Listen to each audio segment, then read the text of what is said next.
Yesterday's discussion out of the Financial Times, where we were talking about the setback in the euro, the European currency, and the still powerful American dollar as the international reserve currency, led us to another discussion about what people are really looking for in the anxieties that they face today in the world.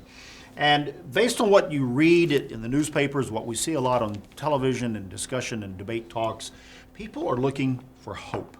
They are wondering, have we gone too far in the United States or other parts of the world with some of our cultural wars, some of the battles that are being fought, the changes in government, lack of leadership? Is there hope, especially for America, to pull back from the brink of a complete change that would reorder everything that we know? And you get that sense that people are looking for some answers and some leadership, but most of all, that inner quality of hope. It is a challenge because many of the emails we receive, people are concerned. They're concerned. They see things changing in their world, and they're worried about it. They want to hear about the end time. Right. They want to hear about the end time. When is it? Are we that much closer? Often that question comes through so many times that how close are we to the end? Or is there any hope? And we get to a point in our lives, I think, at times that it is depressing as you look at some of the news around us. We look at the reports, whether it's the economy or whether it's family situations or whether it's our own local issues that are going on, and it does lend itself to a lack of hope in the world around us.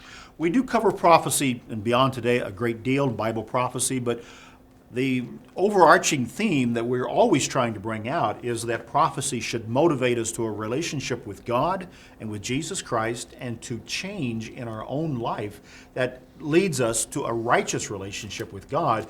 That is the only answer that we can do on an individual level. God's word is going to come to pass.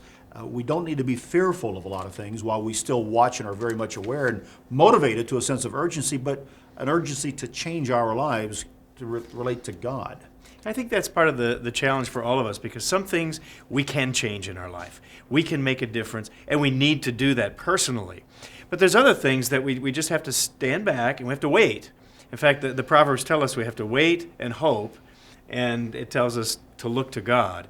And I think if we keep that foundation in our life, then we can handle the situations that life brings and have a focus and have a purpose as we realize God ultimately is in control. And then make the right decisions in our own lives that lead us to a level of righteousness that then clearly does see and understand the hope that does lie within the relationship with God. That's BT Daily. Join us next time.